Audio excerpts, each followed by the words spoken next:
이 시대를 잘 분별하고 하나님 말씀을 사랑하며 그의 말씀 따라서 우리가 정말 힘있게 능력있게 살아갈 수 있도록 인도해 주옵소서.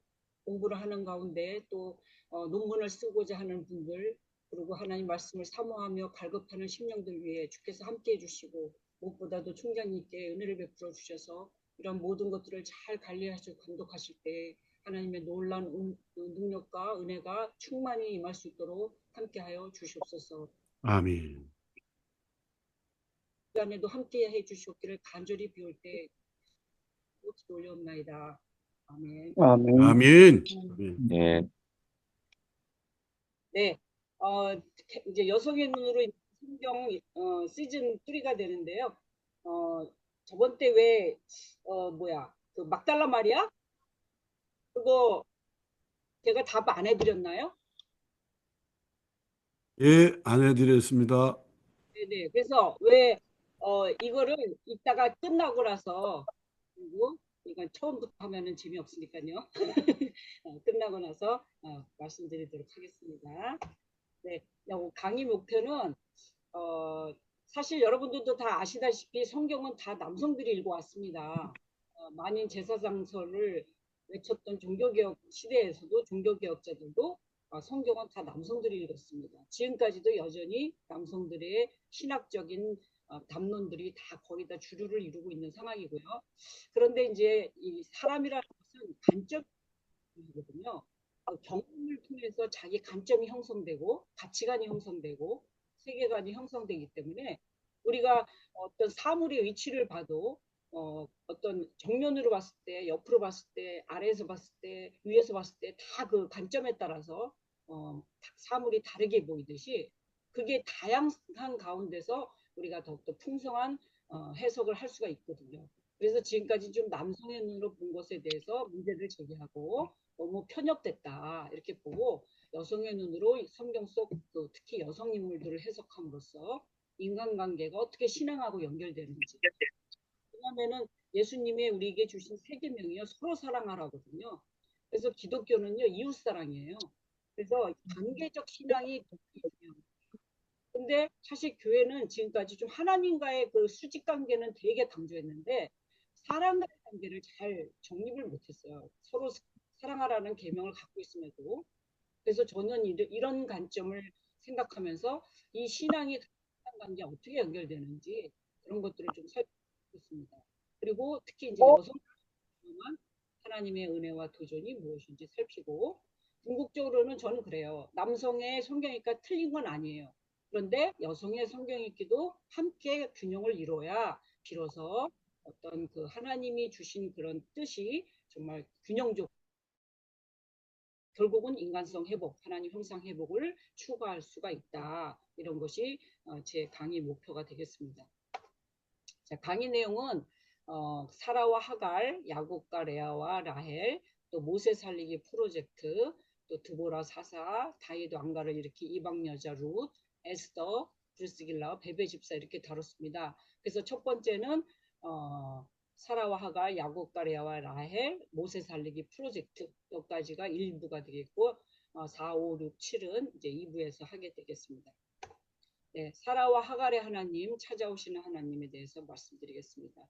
우리가 성경 창세기를 보면 몇 가지 살펴볼 사항이 있는데 18장은 이제 나오는 것들 보면은 이제 천사가 나타날 때 사람의 모습으로 나타났을 때 아브라함이 이제 잔치를 합니다. 여기서 새스아, 송아지 막 이런 거 보면 이 잔치를 크게 했다라는 것을 알 수가 있습니다. 조그맣게 만들어서 준 게 아니라 큰 잔치를 했다라는 걸 볼 수 있고요. 그 다음에 19장에서는 이제 롯이 두 딸을 사람들한테 내어주는 그런 사건이 있음으로 해서 근친상간과 후손의 근절이 발생되는, 사실은 이제 미디안, 이제 모압과 암몬이 이제 탄생하는 건 하긴데, 하여튼간에 이제 이런 제약의 결말로 인해서 안 좋은 사건들이 계속 연유되는 것들을 보게 됩니다. 20장에서 보면은 아브라함이 분명히 이제 사라를 자기 누이라고 속여서 아비멜렉에다 줬는데도 사실은 아브라함이 잘못된 거거든요. 아비멜렉은 그냥 누이라고 그랬으니까 사라를 취하려고 한 건데, 근데 하나님이 아브라함을 혼을 안 내고 저는 이제 성경을 보면서 그런 걸 느끼는 거예요. 아비멜렉을 찾아가서 아비멜렉을 협박하십니다. 하나님이. 너 그 아브람 걔는 선지자인데 너 그 부인을 네가 그러면 안 된다. 막 하나님 협박을 해요. 그러니까 이제 아비멜렉이 이거 내가 누이라고 해서 취하려고 그런 거다. 그러니까 내가 안다. 그러면서 이제 아브라함이 너를 위해서 기도해 줄 것이다. 그는 선지자다. 뭐 이러면서 하나님이 좀 아비멜렉을 오히려 협박하시는 분 같은, 그러니까 아브라함의 편을 들어주시는 것 같은 그런 것을 볼 수 있습니다. 그 다음에 21장 2절에 보면 사라가 잉태하고 말씀하신 기한에 미쳐 늙은 아브라함에게 아들을 낳았다. 여기서 늙은이라는 말은 물론 사라도 경수가 끊어졌다라고 이제 말씀을 하지만 이 늙은 아브라함은 이제 아이를 낳을 수 없잖아요. 그러니까 불가능한 그런 위치 상태에 있는 이 아브라함에게 하나님 사라가 아들을 낳았다. 이제 이것은 기적적인 이 말씀, 그러니까 이 늙은이란 단어에 되게 우리가 주목을 할 수가 있죠. 자, 본문을 한번 해석해 보겠습니다. 일단 여러분들은 이제 우리가 맨날 이제 성경에도 보면 아브라함의 하나님, 이삭의 하나님, 야곱의 하나님으로 우리가 이제 이 구속사를 가부장적 구속사, 남성으로만 이어지는 구속사를 강조해 왔습니다. 근데 성경을 보면 성경은 항상 하나님이 아브라함에게 계명을 할 때도 열국의 아브라함에서 아브라함으로 사례를 열국의 어미로 사라로 이렇게 계명을 하시는 걸 볼 수 있어요. 그러니까 쌍으로 하신단 말이에요. 그 계명이라든지 이런 걸 맺을 때. 그런데 이런 것들을 우리가 너무 강다운 것이 아닌가 이렇게 보게 되는데 사실 사라의 입장에서는 남편이 자기를 누이라고 속여서 애굽 왕 바로에게 팔아넘기는 그런 아브라함의 말에 그대로 순종할 정도로 남편을 주인처럼 섬겼던 아내였는가라는 질문을 해볼 수 있고요. 저는 또 그 창세기 이제 이렇게 보면은 좀 의문스러워요. 도대체 아브라함이 애굽으로 왔을 때가 한 75세 정도 됐거든요. 그러면은 사라가 10살 아래기 때문에 65세 정도 되거든요. 그러면 65세인데 그 당시는 좀 사람의 생명이 좀 수명이 좀 길었다고 쳐도 사라가 얼마나 예뻤길래 그 애굽에 있는 신하들이 막 칭찬하고 사라를 외모를 그런 것을 봤을 때 참 되게 의문스럽더라고요. 도대체 그 늙은 나이에 사라가 얼마나 예뻤을까 뭐 이런 생각도 상상도 해봅니다. 그런데 중요한 것은 사라가 이렇게 남편이 자기를 애굽 왕 바로에게 이렇게 넘겨주는 것이 과연 이것을 순종하는 것이 옳은가? 이것이 바로 성경을 문자 그대로 받아들여서는 안 된다. 이제 왜냐하면 이걸 막 이제 순종해라, 남편한테 순종해라, 사라처럼 순종해라 이렇게 설교하시는 분도 가끔씩 있거든요. 그렇다고 치고 그다음에 한편 사라는 또 후사를 얻기 위해서 애굽의 여종 하갈을 남편에게 내어줍니다. 사실 이 애굽의 여종이라고 말한 것은 이때 이 애굽 왕 바로에게 이제 막 할 때 하나님이 또 바로에게 또 나타나셔서 이제 중재를 해주시잖아요. 그래서 이제 아브라함에게 많은 재산, 부를 막 가축 이런 것들을 주고 재산을 주고 아브라함을 애굽에서 쫓아내잖아요. 그때 딸려온 사람이 아마 하갈이라고 추정합니다. 그래서 애굽의 여종이 이제 따라왔는데 이제 또 살다 보니까 이제 후사가 없으니까 사라가 이제 하갈을 남편에게 내어줍니다. 왜냐하면 여종이니까 사라의 수하인 여종이니까 이로 볼 때 이제 우리가 볼 때는 아브라함이 그냥 알았다 그러고 이제 하갈을 취하잖아요.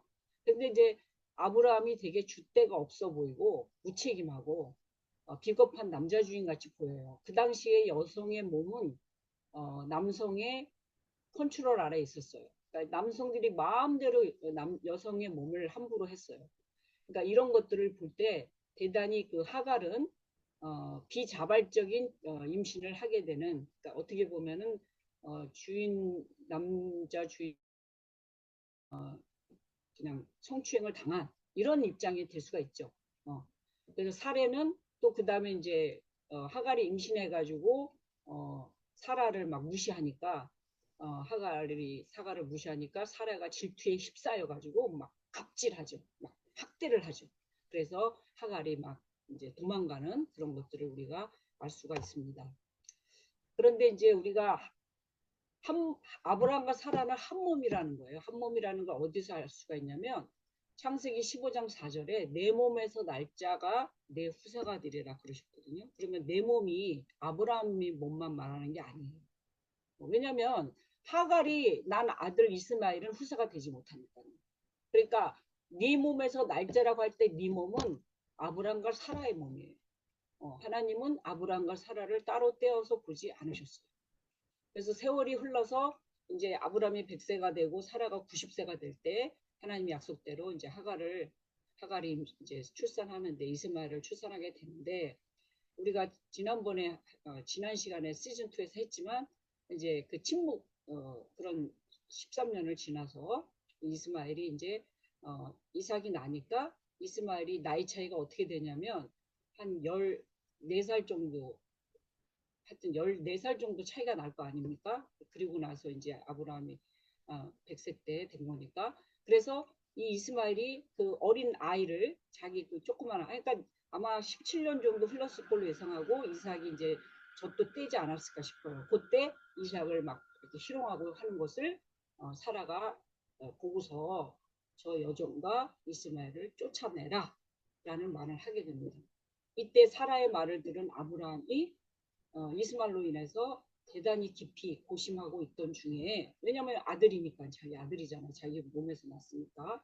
그래서 하나님께서 아브라함에게 뭐라고 말씀하시냐면 사라의 말을 다 들으라 라고 말씀을 하게 되는 것이 본문에 나와 있습니다. 자, 그래서 족장인 그때는 족장 시대니까 무조건 남편 가부장 시대였고 족장 시대니까 리더십 지도 대표권이 아브라함에게 있었던 시대였는데도 하나님께서 왜 사라의 말을 들으라고 하셨을까라는 것을 우리가 한번 생각해 봐야 돼요. 인간적으로 보면 사실 사라도 자기가 옳다고 주장하기에는 힘듭니다. 자기가 하갈을 취하라고 먼저 줘놓고서 이 하갈 사라도 되게 비겁하고 아주 질투에 휩싸인 여자죠. 그런데도 왜 하나님은 사라를 옳다고 하시면서 사라의 말을 들으라고 하실까? 여기서 이제 우리가 이 말씀을 통해서 무조건 사라가 아브라함에게 순종해야 된다, 복종해야 된다는 것만 가르치는 것과는 달리 다른 사라가 경험한 하나님도 그럼으로써 우리가 또 다른 하나님도 깨달을 수 있다라는 것을 살펴보려고 합니다. 그것은 뭐냐면 이삭에게서 난 자라야 내 씨이다 라고 했던 이 말씀에만 우리가 집중하면서 너무 아브라함만 언약의 주체로 보아서 하나님께서 아브라함에게 사라의 말을 들으라고 명령한 거에 대해서는 신경을 전혀 쓰지 않았어요. 혹시 이런 설교를 들어보셨는지 모르겠어요. 하나님께서 왜 사라의 말을 들으라고 하셨는지 이런 설교를 여태까지 저는 남성 목회자를 통해서 들어본 적이 없습니다. 하지만 이미 정해진 답으로 이 말씀을 지나쳐버리면 사라를 통해 나타나시는 하나님을 알아차릴 수가 없습니다. 우리가 사라를 살펴봐야 하는 이유는 중요한 것은 뭐냐면 언약에 충실한 자가 누구냐 이때 제가 볼 때는 왜 하나님은 사라의 말을 들으라고 하셨을까? 그것은 오히려 자기의 아들이라고 느끼는 그 이스마엘에 대한 정에 의해서 끊지를 못하는 오히려 머뭇거리는 결단을 내리지 못하는 아브라함보다는 오히려 사라가 확실하게 이스마엘을 쳐내고 아브라함과 사라에서 난 이삭을 약속의 자녀라고 이 하나님 말씀하신 섭리에 더 확실하게 이뤄갈 수 있는 사람이 사라라는 것입니다. 그럴 때는 언약에 충실할 수 있고 신실한 사람이 누구냐, 민첩할 수 있는 사람이 누구냐, 제가 볼 때는 아브라함과 사라 중에 사라라는 것입니다. 그래서 우리가 여자의 말을 들어라 라고 말씀을 하셨다는 게 아니라 우리가 하나님이 왜 아브라함에게 사라의 말을 다 들으라 이렇게 했느냐면 그러니까 쫓아내라는 거죠. 하갈과 이스마엘을 왜 다 들으라 그랬냐면 사라가 오히려 하나님의 언약에 더 충실할 수 있기 때문입니다. 그래서 우리가 하나님은 사라의 편을 들어주시면서 여성에게도 함께 하시는 여성의 뜻을 통해서도 하나님의 뜻을 펼치시는 것들을 보여주신다라는 것을 알 수가 있습니다. 그래서 이제 여기서 이제 보시면은 이제 아브라함에게 명하신 하나님께서 이삭을 낳고 나서 할례를 하라. 생후 8일 만에 할례의 언약이 이제 발생하는데요. 우리 신약 시대에서는 이제 할례가 이제 있죠. 그 다음에 이제 이것들을 이제 이렇게 구분할 수가 있습니다. 사실 할례 언약과 신약시대 할례는 조금 다르죠.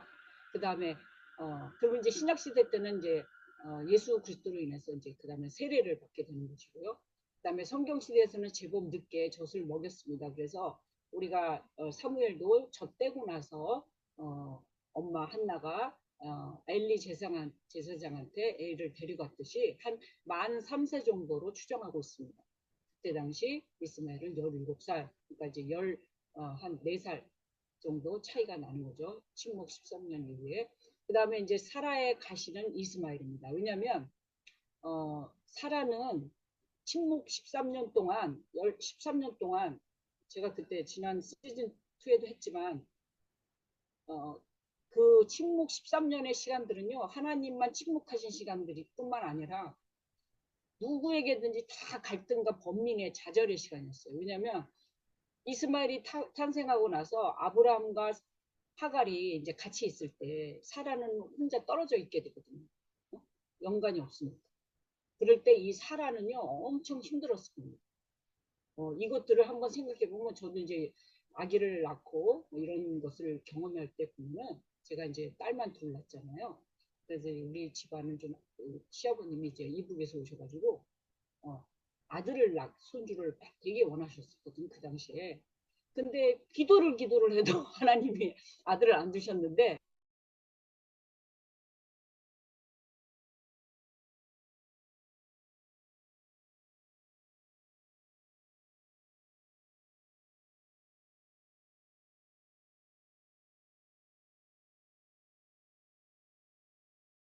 아들아 막 이렇게 부르는 그 소리만 들어도 제가 되게 소외감을 느꼈어요. 그러니까 그런 생각을 제가 이제 이렇게 다시 여기다 적응하면 사라가 얼마나 그 힘들었을까. 그 이스마엘이 꼴배기 싫었을까. 왜냐면 그 앞에서 재롱 떨고 이런 모습들 셋이서 막 아니 하갈하고 이스마엘하고 아니 아브라함하고 이스마엘하고 막 노는 이런 재롱 떠는 모습들을 보면서 소외되는 사라의 입장에서는 엄청난 힘들었을 시간을 가졌을 거라는 상상을 해봐요.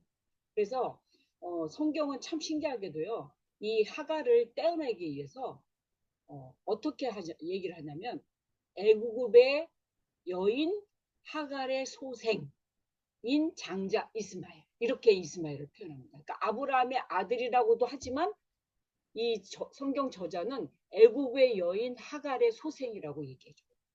그러니까 뭔가 이 아브라함의 아들이긴 하지만 온전하지 못한 그런 것들을 전제하면서 이런 명칭, 호칭들은 대단히 이 저자의 의도가 깔려 있는 거죠. 그래서 이스마엘은 사라에게 되게 위협적인 존재다. 사라가 본주, 그러니까 사라가 이삭을 낳으면서 얼마나 이삭에게 관심이 많이 갔겠어요. 제가 혹시 어떻게 하질 않을까? 뭐 이스마엘이 어떻게 하지 않을까? 얼마나 관심을 갖고 보겠어요? 90세 난 아들이니까. 사라가 본지요 이렇게 됐단 말이에요. 그래서 이것이 이제 우리가 갈라디아서 보면은 뭐 육체를 따라 난 자와 성령을 따라 난 자라 뭐 계집종의 아들과 자유로운 여자의 아들이다 이런 식으로 사도 바울이 이제 변증하고 알레고리 같은 이런 얘기를 하는 것인데 이렇게까지 이제 나아갈 필요는 없고 여기 구약에서 보면은 제가 볼 때 그렇지만 그럼에도 불구하고 우리는 알고 있잖아요. 하나님이 하갈 쫓아냈을 때 그 광야에서 고통하고 부르짖는 물도 없어서 고통하고 부르짖는 이스마엘을 보면서 하갈이 막그 울부짖죠.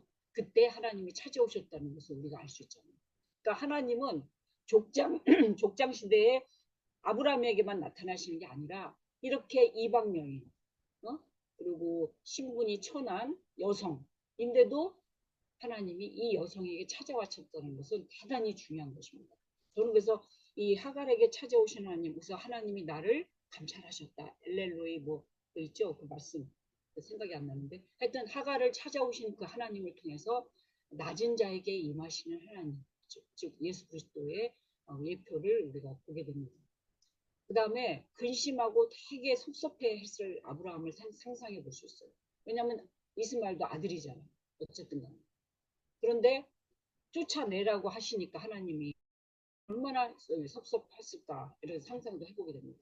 그러니까 인간의 정의에 의해서 아브라함은 하나님이 말씀하신 언약에 충실하게 하기가 어렵다는 거예요. 그래서 이런 것들을 볼 때 하나님은 때로는 대단히 냉정하시고 그러신 분 같은 그럼에도 불구하고 결국 인간을 통해서 하나님의 뜻을 펼쳐내시는 그런 하나님인 것을 우리가 볼 수가 있습니다. 그래서 누가 주도권을 잡고 누가 누구 말에 일방적으로 순종하고 이러는 것이 중요한 게 아니라 성경을 보면 우리가 성경을 좀 자세히 보면 하나님은 그게 아니라 하나님의 언약에 누가 충실한가 그 둘이서 그것을 위해서 서로 협력하고 때로는 아브라함이 더 그런 것에 적절할 수 있고 때로는 살아갈 수도 있고 이런 것들 서로 상호성이 있고 서로 화합하면서 서로 시너지를 내는 그런 모습들을 많이 보게 됩니다. 인간관계에서. 그 다음에 이제 아까 3번은 했고요. 사라가 이 종의 아들은 내 아들 이삭과 함께 기업을 얻지 못하리라. 이런 말이 사라가 대단히 어떤 확신에 찬 말이잖아요. 그러니까 아브라함이 아마 하나님이 하신 말씀을 이 언약을 사라에게 말했다고 보여집니다. 왜냐하면 하나님께서 이제 말씀해 주셨으니까 이것을 아마 자기 부인에게도 사라에게도 얘기했기 때문에 사라가 더 이렇게 종의 아들이 내 아들 이삭과 유업을 함께 얻지 못한다 이렇게 단호하게 말할 수 있는 것이라고 보게 됩니다. 그래서 자신에게 감동되거나 주는 메시지를 한번 찾게 됩니다.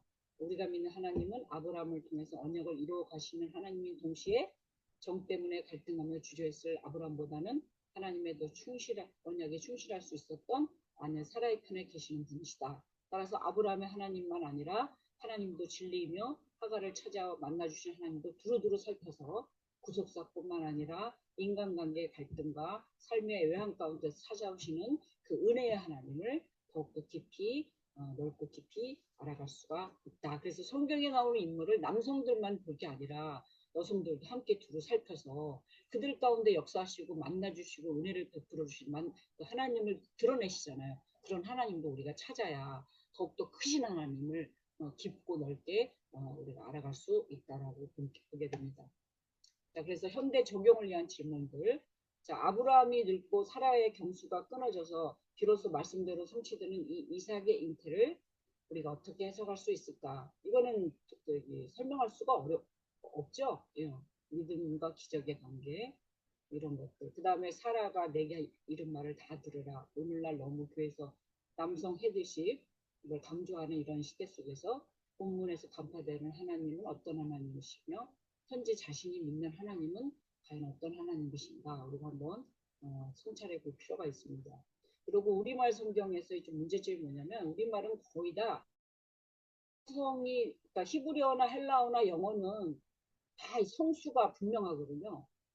그녀 이렇게 남성, 여성 이런 성수가 분명한데 우리말은 그게 없어요. 그래서 다 그로 하다 보니까 여기 그가 사실은 그녀입니다. 그래서 내가 그녀에게 복을 주어 그녀가 내게 아들을 낳아주고 내가 그녀에게 복을 주어 그를 여러 민족의 어머니가 되게 하려니 민족의 여러 왕이 그녀에게서 나리라. 이렇게 우리가 이렇게 한번 인칭을 바꿔보면 여성 3인칭으로 바꿔보면 우리가 더욱더 이것을 확실하게 알 수가 있습니다. 그러나 여종의 아들도 내 씨니 내가 그로 한 민족을 이루게 하리라. 이것이 우리가 지금 뭐 이스마엘 지금 저쪽 아랍 이런 사람들이 다 이스마엘의 씨다 그래서 막 그냥 전쟁하고 막 지금까지 막 배치되고 있는 상황이잖아요. 팔레스타인 지금 계속 그러고. 근데 사실은 우리가 이렇게 여종의 아들도 내 씨다. 내가 그로 한 민족을 이루게 하라. 이 말씀을 볼 때 사람을 배척할 수는 없어요. 아브라함이 잘못해서 지금 이렇게 나온 거지. 이 태어난 민족을 뭐 너는 유업을 못 얻는 저주받은 민족이다 하고 정지할 수 없다라는 거예요. 왜냐하면 모든 번성은 다 하나님께로부터 나오는 것이기 때문에. 그래서 하나님은 보면 모두에게 편만하신 하나님, 보편적인 하나님, 햇빛과 악인과 선인에게 모두 주신 하나님, 내려주신 하나님, 이런 하나님을 우리가 여기서 봐야 돼요. 그래서 선택받은 민족, 교회에서 다니신 분들이 대단히 편협성과 이기적으로 변하는 이유 중에 한 가지가 교회 안에 있으면 다 하나님이 복주고 그러니까 그 안에서 막 벨로 및 짓을 다 해도 하나님이 다 복준다고 생각하고 착각하는 것 같아요. 그렇지 않습니다. 하나님은 택한 사람이 따로 있고 선택하는 사람이 따로 있다. 우리 칼빈주의가 말하는 이중예종론을 우리가 인간사에서는 나는 되게 위험한 발상이라고 생각해요. 아무도 몰라요. 천국 갈 때까지 아무도 모릅니다. 그래서 우리가 너무 이렇게 카테고리를 정해놓고 나는 우리 교회 다니니까 구원받았다 이런 생각에서 우리가 벗어나야 돼. 그러려면 우리가 말씀을 왜 지켜야 돼요? 어? 열매를 맺어야 되잖아요. 그래서 우리가 너무 말씀을 교리적으로만 자꾸 어떤 그런 것을만 받다 보니까 우리가 지금 오늘날 한국교회의 윤리가 기독 윤리가 다 무너졌다 저는 이렇게 생각합니다. 선택받은 민족과 다른 민족을 구분하시는 것 같기도 하지만 결국 다른 민족도 아버지처럼 아버지잖아요. 근원이 되시잖아요. 민족의 근원이 되시잖아요. 아버지 하나님은.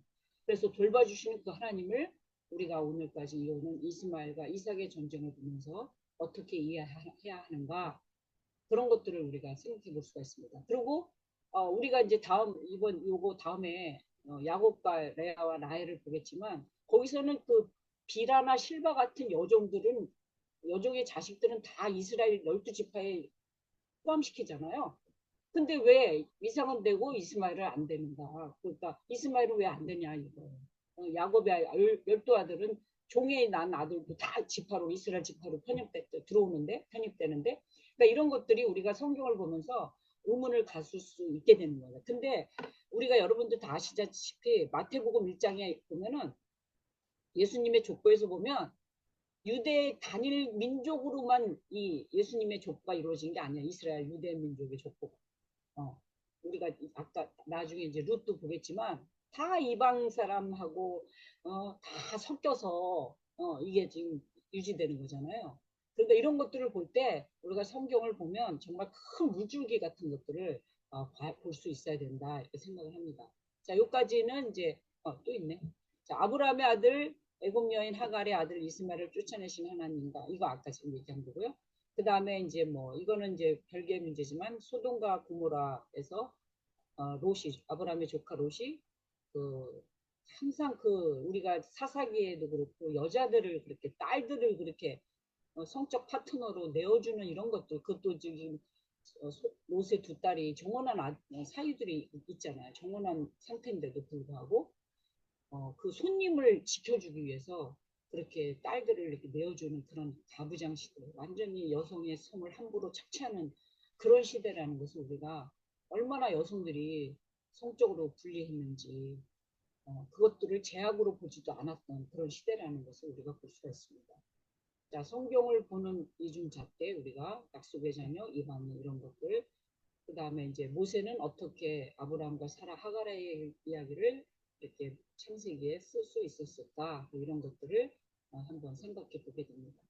여기까지 일단은 아브라함과 사라와 하갈에 대해서 한번 살펴봤는데요. 제가 조금 이제 여러분들이 혹시 질문이 있으면 한두 질문 받고 그 다음에 야곱과 레아 라헬을 가겠습니다. 혹시 질문 있으세요?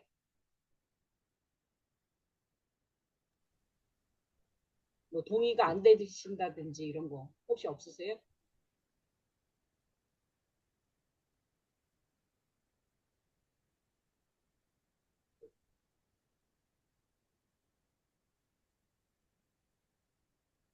중간에 이렇게 질문하고 하던 것들이 습관이 안 돼서 그런 것 같습니다. 그러니까 혹시 이렇게 섹트별로 질문할 거 있으면 하시고 없으시면 교수님 뭐 또 그냥 강의하다가 또 물어서 누가 대답하거나 질의하면 그때 또 답해 주시죠 뭐. 네, 네, 알겠습니다. 이거 어디 갔지? 공유한 거 여기 있죠. 자, 그러면은 이제 레아와 야곱과 레아 라헬을 근데 살펴보도록 교수님 조금 저기 그 목소리가 점점 저희들에게 거리감이 있게 들리는데 그거는 떨어지셔서 그러신가? 좀 떨어졌습니다. 네. 됐죠? 예, 네, 소리가 계속 멀리서 들리는 것 같이 들려서요. 네, 어, 아주 야곱과 작게 들려요. 네. 지금도요? 작게 조금 들려요? 신경 쓰시면 저희들이 조금 더 듣기는 조금 약간은 좀 가까이 들리는 것 같아요. 네네. 100으로 해놨거든요. 아, 맥시멈으로 그런데도 그렇구나. 조금만 더 예, 가까이. 예, 계속 해 주시죠, 뭐, 그냥. 우리가 이제 성경을 보면은 야곱과 레아와 라헬이 있는데요. 사실은 제가 한나도 한번 그 시즌 1인가 한번 했던 것 같은데 이 레아와 라헬이요. 그 한나와 분인나의 모습과 좀 겹쳐요. 그래서 그 성경을 보시면서 좀 제가 이제 이렇게 제목을 이렇게 달았잖아요. 남편의 사랑을 갈망했던 애처로운 여인이 레아고, 그다음에 남편의 사랑을 독차지했으나 불운했던 여인이 라헬이라는 거죠. 그래서 여기 분인나 같은 경우는 우리 사무엘의 엄마 한나와 분인나, 그 엘가나의 그 두 부인이 있는데 그런 걸 볼 때 대단히 여기 겹친다 이런 걸 보면서 제가 이렇게 본문을 보게 됐습니다. 자, 에서를 피해서 엄마 리브가의 말대로 메소포타미아로 간 야곱이 그곳에서 라헬을 이제 만나게 되죠. 그래서 이제 라반의 집에 이르게 됩니다. 이 라반이 바로 엄마 리브가의 오빠죠. 공짜로 밥 먹지 말라는 라반의 말에 라헬을 아내로 약속받고 7년을 일했는데 결혼한 날 보니까 라반이 야곱을 속여서 언니 레아를 먼저 줍니다. 그러면서 야곱에게 라헬도 위해서 네가 7년, 14년을 일해라. 내가 라헬도 너한테 주리라 해가지고 급기야는 이제 야곱의 아내가 된 레아와 라헬은 이 당시는 이제 아들을 무조건 여자들은 낳아야 되는 거예요. 가부장 시대는 여자의 존재 가치가 후손을 낳는 거예요. 특히 아들. 그 여성들은 아들을 낳는 여자와 아들을 낳지 못하는 여자의 그 양극단으로 갈리는 거예요. 그러니까 아들을 낳는 여자는 신분을 얻게 되는 거예요. 내가 이 후손의 엄마다. 이렇게 하니까 이게 엄마 그 신분과 지위가 이렇게 유지되지만 보장되지만 아들을 못 낳는 여자들은 완전히 죄인 취급받고 그렇게 받는 그런 시대였어요. 그러다 보니까 이 레아와 라헬이 급기야는 여종인 실바와 비라를까지 앞세워서 자식 출산 쟁탈전에 몰입하게 되는 것을 여러분들이 아시게 됩니다.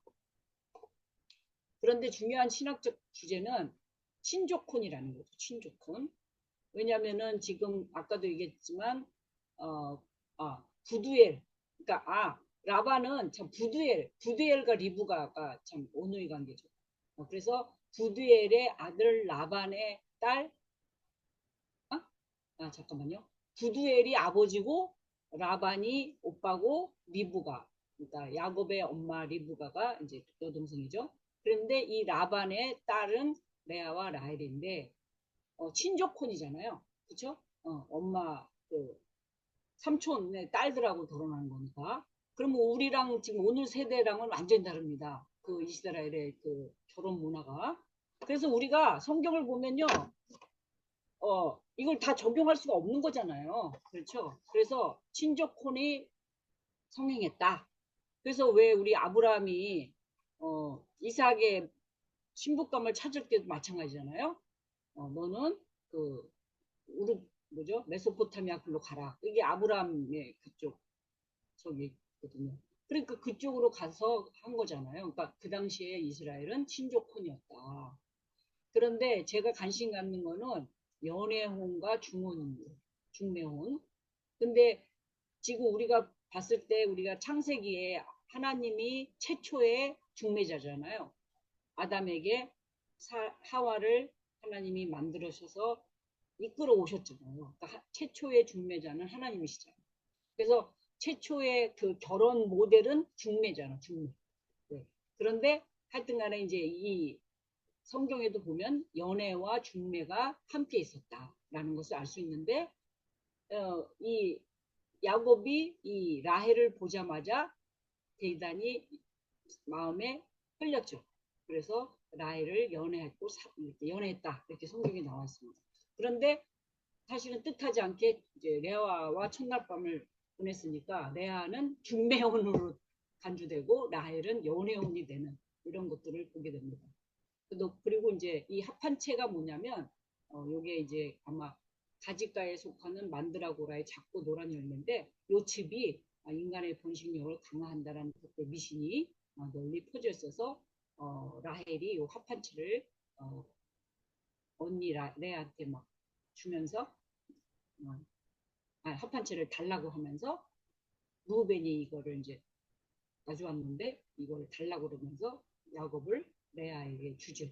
막 되게 보면요, 대단히 아주 이게 진짜 뭔가 싶을 정도로 이 레아와 라헬이 쟁탈전을 벌입니다. 남편 쟁탈전을 벌입니다. 그래서 이제 요 인물을 우리가 파악할 필요가 있어요. 라반과 야곱, 그 다음에 레아와 라헬, 그리고 실바와 비라라는 요정을 한번 파악해 볼 필요가 있습니다. 라반은 우리가 알 수 있듯이 네가 나의 생질이긴 하지만 공짜로 일하면 안 되지 않냐? 내가 네가 좀 뭘 해야 되지 않냐? 이렇게 얘기를 합니다. 그래서 또 그러고 나서 라헬을 신부감으로 줄 줄 알았더니 레아를 주면서 하는 말이 이스라엘 풍속, 우리 풍속에서는 이 지방에서는 이렇게 하지 않는다. 형을 아우보다 먼저 주지 않는다. 라고 하면서 속임의 명수 오히려 야곱을 속입니다. 그래서 이 이제 형 에서를 상대로 속였던 이 야곱의 반란과 거짓 속임수의 대가를 라반에게서 다시 받죠. 야곱과 같은 속임수의 대가를 속였으니까요. 그 다음에 이제 레아는 아까도 얘기했지만 남편의 사랑을 갈망했어요. 그래서 남편을 어떻게 해서든지 차지하려고 하는 것이 이제 나중에 나타납니다. 그리고 이제 레아는 알력이 부족하고 라헬은 곱고 아리따우니 이렇게 되어 있는데 이 알력이라는 말이 총기가 도래됐다 이렇게 학자들이 좀 해석합니다. 그러니까 약간 레아는 매력이 좀 없었던 것 같아요. 우리가 근데 라헬은 되게 아리따고 총명해서 이 야곱이 첫눈에 반할 정도로 그래서 이런 이제 성경에서 알력이 부족하다라는 거 이런 것들을 통해서 레아보다는 라헬이 훨씬 총명하고 매력적이고 예쁘다 이런 것들을 우리가 이 성경의 표현을 통해서 알 수가 있습니다. 제가 왜 레아가 남편을 갈망하는 사랑을 갈망했던 여인인지는 이게 여기서 알 수가 있습니다. 여러분 그 이스라엘의 12지파의 이름 자 레아가 낳은 아들 6아들이 있습니다. 루벤, 시므온, 레위, 유다 그 다음에 이사갈 수불로는 이제 종이 난 비라가 난 저기 아들이죠. 그 다음에 디나의 딸에 대한 설명은 없고요. 그 다음에 레아의 시녀 실바의 아들이 갓과 아셀 그 다음에 라헬의 아들 요셉과 베냐민 그 다음에 라헬의 시녀 비라가 낳은 단과 납달리 자 보시면 요 이름은 아들의 12지파가 우리 12지파 뭐 막 얘기하지만 그 12지파의 이름을 진 사람들은 다 누구냐면 여성이라는 거예요. 그 이름을 진다라는 것은요 자기의 경험을 소원과 경험을 내포하는 것이 그 이름에서 나타납니다. 그래서 첫 아들을 얻었을 때 레아가 나의 괴로움을 건고하셨다. 왜 괴로웠겠어요? 남편의 사랑을 다 라헬에게 뺏겼으니까 얼마나 괴로웠겠어요. 그걸 쳐다보는 자기도 와이프인데 그러니까 이 괴로움 이런 것들 권고하셨다 돌아보셨다 이렇게 표현하잖아요. 그러니까 이 아들들의 12아들의 이름이 여러분 우리 다 이 여성 레아와 라헬의 경험 소망 이런 것들이 다 염원이 다 담겨 있는 게 이름이라는 거예요. 그러면 누구의 신앙이 담겨 있는 거예요?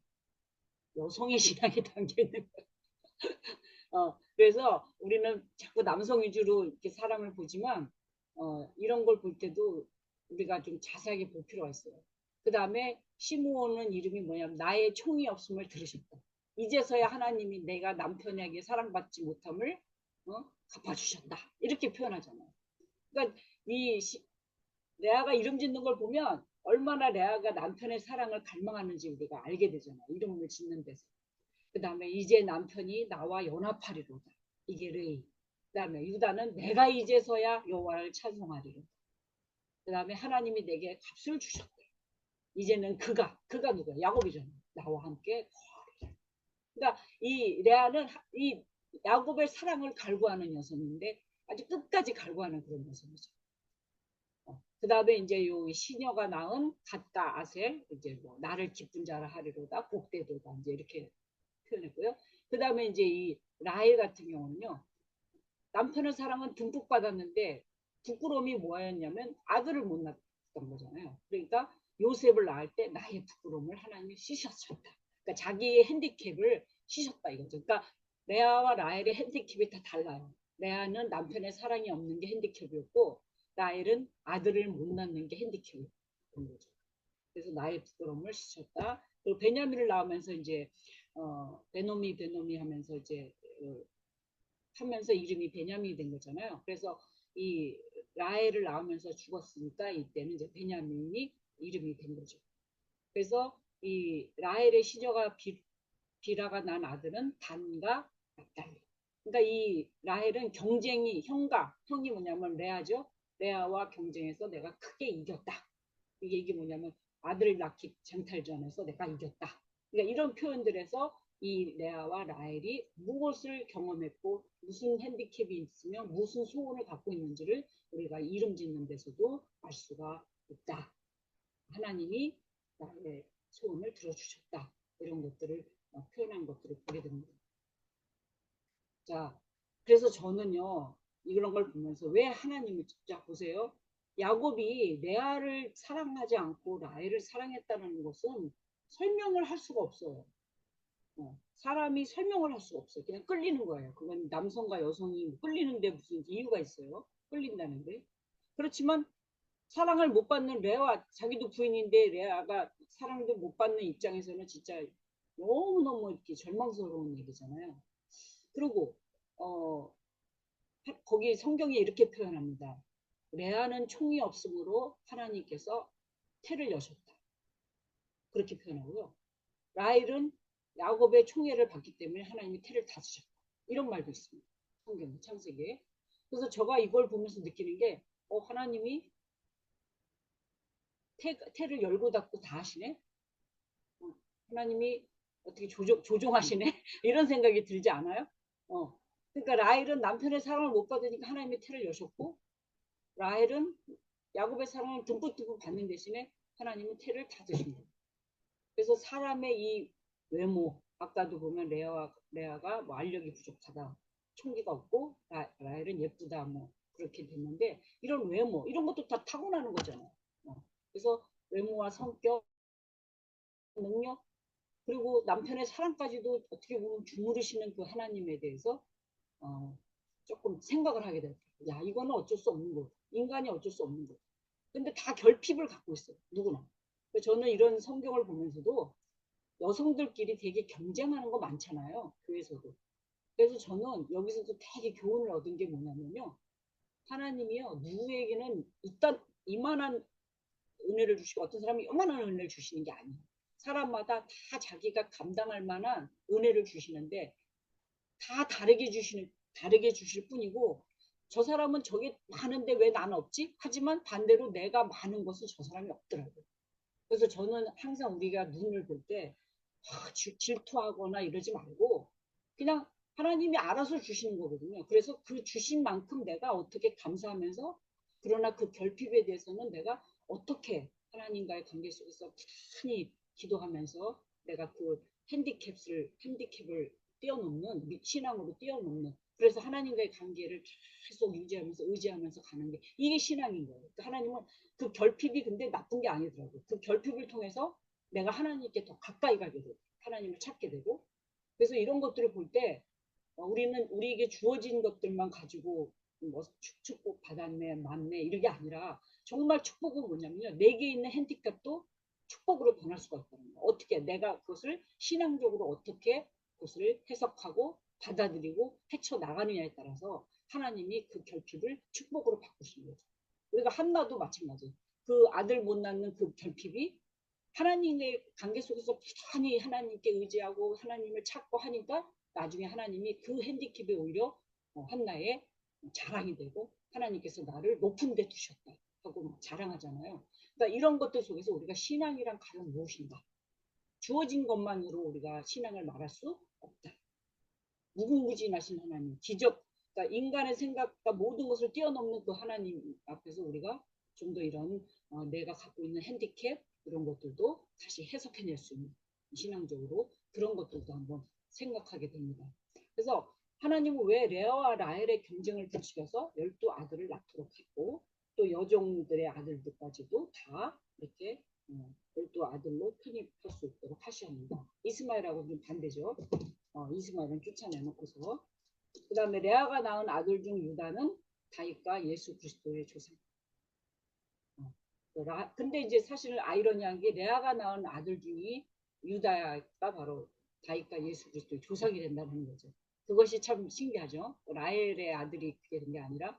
그럼에도 불구하고 또 요셉은 나중에 출애굽기에서 할 때 그죠? 야곱이 막 그때 기근 들었을 때 또 하나님이 이제 이 요셉이 이제 형들한테 팔리면서 애굽의 총리가 되면서 살려내는 이런 것도 되게 됩니다. 그래서 우리가 이게 보면요, 유다도 예수 그리스도의 예표가 인물이 되고 요셉도 사실 예수 그리스도의 예표 인물이 되고 이런 것들 속에서 우리가 예수 그리스도의 예표 인물로서 다 보게 되는 것입니다. 그래서 뭐 유다만 다윗의 조상이고 막 이렇게 생각할 게 없는 게 사실은 다윗의 아버지가 누구죠? 이세잖아요. 이세도 누가 조상이냐면 저기 뭐죠? 롯이 아니라 룻. 이방 여인하고 된 거잖아요. 그래서 우리가 이게 단일 민족으로 된 게 아니다라는 것을 다시 알 수 있습니다. 자, 창세기 저자의 가부장적 사고는 딸 디나 존재에 대해서는 좀 말이 없다라는 것입니다. 사실은 야곱에게 낳은 딸들이 얼마나 많았겠어요. 뭐 아들만 열거했지만 사실은 딸은 별로 신경을 안 썼다는 거죠. 그러니까 이 성경 자체가 저자가 가부장적, 그러니까 이 가부장적 부속사에 대한 이런 사고에 있기 때문에 아들들만 언급했다라는 걸 볼 수가 있습니다. 그 다음에 이제 합한 채를 얻기 위해서 남편 야곱을 레아에게 넘겨준 라헬의 행동이 오늘날 어떻게 이해될 수 있을까? 자식 낳음에 있어서 야곱보다 더 적극적이었던, 사실은 봐보세요. 야곱이 아들 낳으려고 애쓴 게 하나도 없어요. 이 레아와 라헬이 경쟁하면서 너 내 남편에게 들어가라. 뭐 레아에게 언니한테 가라. 그러면 가요, 야곱이. 되게 우습죠. 야곱이 사실 주체적인 행동을 한 게 아니라 12지파를 탄생하는 데 있어서 여성이 주체적으로 했다라는 거예요. 그 아들 이름들까지 다 여성이 줬고. 그래서 야곱은 사실 어떻게 보면 또 아주 그냥 여자 아내가 4명이잖아요. 야곱처럼 이렇게 여성이 아내가 이렇게 둘러싸인 남자는 또 성경에도 보면 없는 것 같아요. 그래서 이 야곱은 대단히 어떤 여성복이 터졌달까? 그런 생각도 많이 하게 되는데 어쨌든 간에 이스라엘의 12지파 아들을 탄생할 때는 야곱은 별로 한 게 없다. 잠자리밖에 한 게 없다. 별로. 그런 생각이 많이 들게 됩니다. 그래서 이런 것들이요. 우리가 하나님의 이런 것들에서 남편과 아내의 관계, 이런 성생활, 또 이런 관계 속 이런 것들 속에서 하나님 어떻게 개입하시는지 이렇게 사랑까지도 주무르시는 하나님 속에서 우리가 보다 인간관계 속에서 하나님이 이 인간관계에서 함께 하시는. 그래서 우리가 요한일서에도 그렇게 말씀하시잖아요. 우리가 서로 사랑하면 하나님 우리 안에 가신다. 그러니까 이게 참 중요한 것 같아요. 우리가 서로 사랑하는 것, 인간의 관계가 얼마나 이 속에서 하나님이 역사하시는 이런 것들을 보게 됩니다. 혼자서는 독처하는 것이 좋지 못하기 때문에 혼자서는 하나님을 신앙하기가 어렵습니다. 그래서 우리에게 자신에게 주시는 감동 메시지를 저 같은 경우는 이제 이렇게 한번 적용해 보게 됩니다. 남편의 사랑을 갈망했던 애처로운 여인이었지만 번듯한 아들들을 많이 낳은 레아처럼 저 자신한테도 물어보는 거예요. 아들을 많지만 남편의 사랑을 못 받은 레아처럼 살고 싶은가? 아니면 남편의 사랑을 독차지했지만 불임으로 평생 언니 레아와 경쟁하면서 살 수밖에 없었던 항상 결핍을 느꼈던 불운했던 라헬이 더 나은가? 인생은 아이러니하고 하나님에 대한 이해도 아이러니하고. 그래서 저는 결론이 인간은 차별이 없다. 다 하나님이 알아서 성정대로 다 주셨다. 이런 생각을 합니다. 그래서 너무 우리가 자신의 핸디캡에 너무 매이지 않기를 바라고요. 하나님께서 내게 주신 하나의 달란트라도 그것을 가지고 감사하면서 결실을 맺는다면 1개 이상의 결실을 하나님은 원하지 않거든요. 1개 주셨으면 1개의 결실을 맺기를 바라시는 하나님이지 10개를 맺기를 바라시는 하나님이 아니기 때문에 굳이 뭐 이렇게 많이 달라 뭐 그렇게 할 필요도 사실은 없다고 생각해요. 주신 만큼 감사하면서 내 부족한 것들을 채우기 위해서 하나님을 부단히 갈망하는, 찾는, 그리고 하나님을 의지하는 그런 신앙이 정말 하나님 기뻐하시는 신앙이 아닐까 그런 생각을 하게 됩니다. 그리고 이제 속임의 명수 야곱이 삼촌 라반에게 번번이 당하다가 나중에 이제 한 방 내기죠. 얼룩 있는 염소들 이렇게 탁 해가지고 그런 것도 사실은 그게 무슨 동화 속 나오는 얘기 같이 좀 믿을 수가 없는데 무슨 가지나무 이렇게 꺾어가지고 그다 했더니 번식할 때 와서 거기서 물 먹으면서 얼룩이 진다 이런 얘기 하는데 주석을 보니까 그것이 그냥 자세하게 이렇게 확실한 해석은 없더라고요. 하여튼 이런 것 속에서도 야곱이 이제 나중에는 라반에게 한 방을 먹이고 큰 재산을 이끌고 나오게 되죠. 그래서 저의 삶에서 이제 여러분 삶에서도 한번 적용해 본다면 남편에게 어떤 아내가 되도록 노력할 것인가. 인생이 다 거기서 거기 아닌가. 하나님의 은혜가 다 다르다. 경쟁하지 말고 인정하고 내게 주신 복을 누리고 살고 결핍함이 있다면 은사가 있다면 결핍이 있으면 너무 거기에 열등감을 갖지 말고 그 결핍을 통해서 더 신앙으로 나아가고 또 내게 남다른 은사가 있다. 그러면 그걸 자랑할 게 아니라 하나님의 나라를 위해서 내가 더욱더 그것을 남에게 베푸는 쪽으로 이렇게 베풀며 살아가야 되지 않을까 저는 그렇게 생각을 합니다. 이렇게 되기가 참 어렵지만 이렇게 되도록 자신을 늘 했으면 좋겠습니다. 여기까지 했습니다. 저도 약간 좀 쉬게끔 무슨 질문 하나 하셨으면 좋겠습니다. 물 좀 마실게요. 네, 질문 좀 해요. 누구라고 얘기해 주시고 질문해 주시면 좋겠습니다. 예, 김동현입니다. 네네.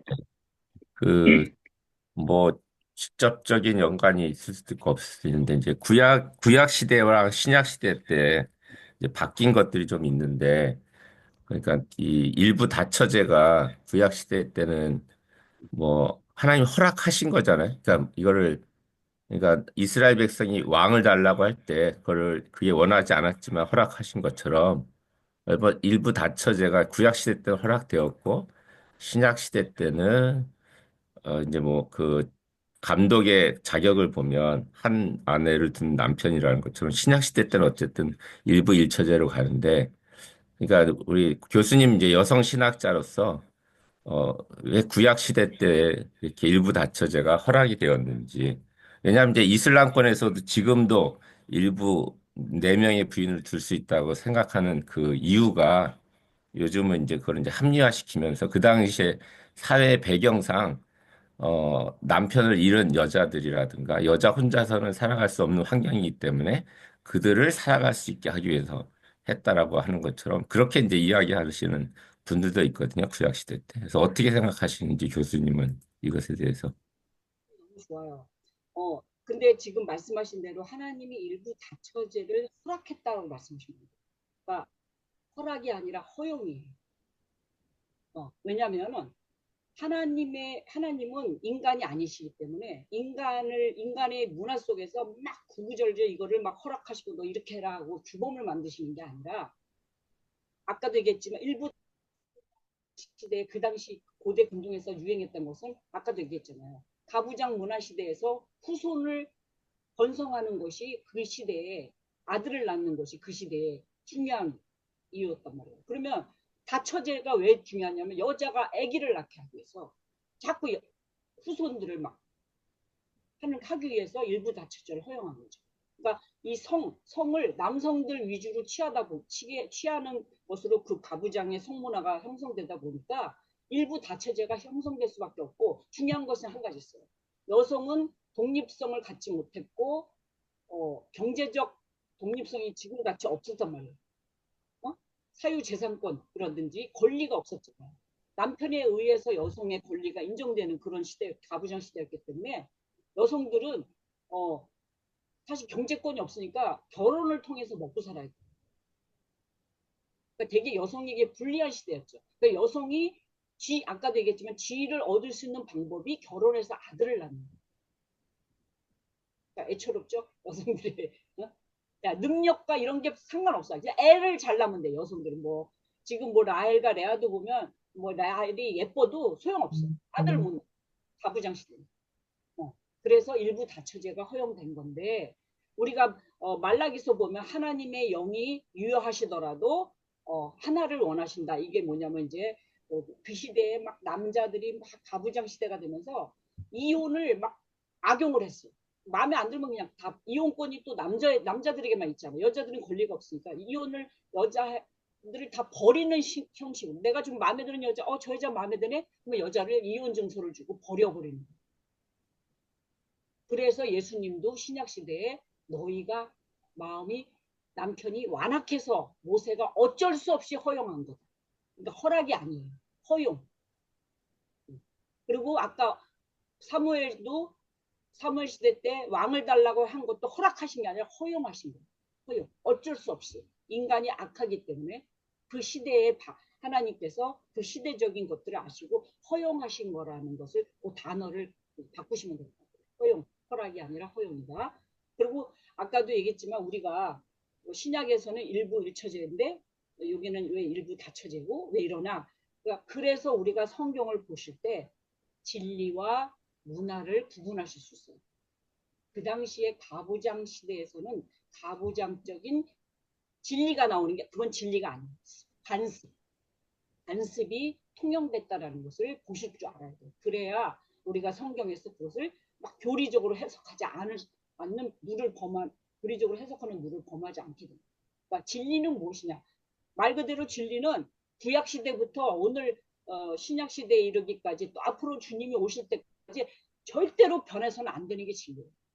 그러면 일부 이처제, 일부 다처제 진리가 아니라는 얘기예요. 이거는 우리가 붙들 수 있는 진리가 아니라는 거예요. 문화, 관습. 그래서 얼마든지 우리가 성경을 보면서 진리와 문화를 구분할 수 있어야 돼요. 그래야만 우리가 성경을 볼 때 하나님의 뜻을 알 수가 있는 거죠. 어떻게 좀 답이 됐나 모르겠어요. 그렇다면 만약에 이제 저희가 이제 그런 문화가 일부 다처제가 된 문화로 선교사로 갔어요. 근데 이제 거기서 한 형제가 예수님을 믿었는데 이 형제도 그 문화에 따라서 자기가 두 번째, 세 번째 부인을 둔다고 한다면, 그러니까 뭐 이렇게 극단적인 거는 일어나지 않겠지만, 그러니까 이제 사회의 의지에 달린 거죠. 왜냐하면 너 일부 다처를 안 하면 우리 법에 걸려. 만약에 그런다 그러면 법에 그 이스라엘권 문화권에서는 그게 법이다 그러면 지켜야 됩니다. 선교하려면 가서. 근데 문제는 뭐냐면 그게 법으로 규정되지 않는 한은 이 선교사는 선교하러 간 거잖아요. 그 이스라엘 문화권에. 그렇다고 해서 그 문화를 다 자기가 흡수할 필요는 없는 거죠. 그래서 그거는 그 선교사의 판단과 의지대로 신앙의 그것 따라 하는 거지 그것은 아닙니다.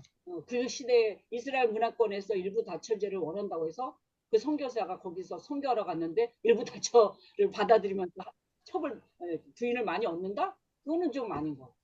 왜냐하면 기독교의 지금 진리가 예수님도 분명히 신약 시대에 얘기했거든요.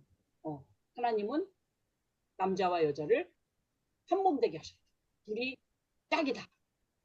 그래서 하나님이 이게 결합하게 한 걸 사람이 나누지 못한다. 이것은 대단히 중요한 게 창조의 그 결혼의 질서, 가정의 질서는 남편 하나와 남편 한 아내로 이루어진 거라는 것을 예수님이 천명하십니다.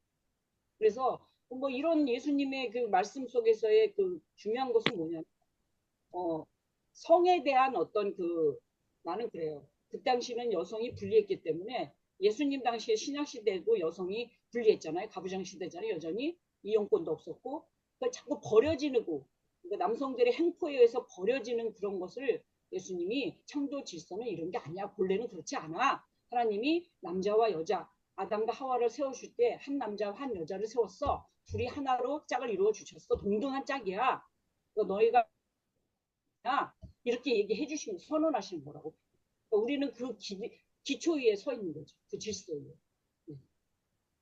그러나 이슬람 문화권이나 고대 이스라엘이나 근동 이런 데서는 여전히 그 가부장 문화가 세다 보니까 남성들이 다 좌지우지하고 법도 다 좌지우지하고 하다 보니까 그렇게 뭐 다처제를 만들어 놓은 거죠. 그래서 그거는 선교사님이 알아서 양심껏 신앙의 양심껏 하셔야지 뭐 그분이 하시고 안 하시는데 그걸 어떻게 하냐 그거는 우리가 걱정할 게 아닌 것 같아요. 그분이 선교하시려면 가서 뭐 하셔야 할 수 없는 것 같다고 보게 됩니다. 네. 됐나요? 답이 잘 안 되신 것 같아 표정이. 네, 자 그러면 모세 살리기 프로젝트 이거 하겠습니다. 저기 총장님 제가 몇 시까지 하면 되죠? 지금 한 40분까지 하시면 됩니다. 예, 11시 40분에 하셔갖고 10분 휴식한 다음에 음, 예, 이렇게 또 들어오시면 됩니다. 네. 예. 자, 이제 100분 강의가 됩니다. 100분 강의. 네. 모세 살리기 프로젝트에 헌신한 여성들인데요. 저는 제가 이것을 발견하고서 이렇게 설교하는 사람을 별로 못 본 것 같아요. 왜냐하면 다 모세만 주구장창 막 모세 막 출애굽하면 다 모세만 생각하잖아요. 그런데 제가 이걸 출애굽기를 읽으면서 와, 이 모세 살릴 때 이 여성들만 다 들어왔어요. 여성들.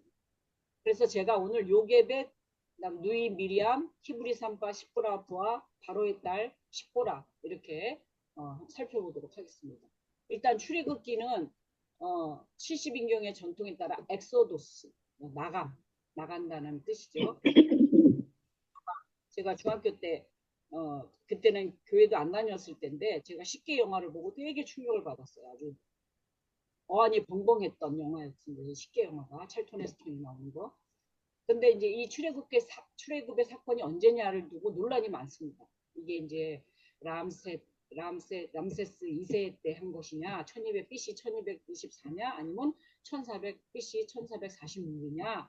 그런데 이제 성경에 이제 근거를 볼 때, 솔로몬 성전 건축 때 BC 966년인데 이때 이스라엘 자손이 애굽 땅에 나온 지 480년이 되었더라 하니까 966 플러스 480 하니까 BC 1446년이 얼추 BC 15세기가 얼추 맞는 것 같다는 거예요.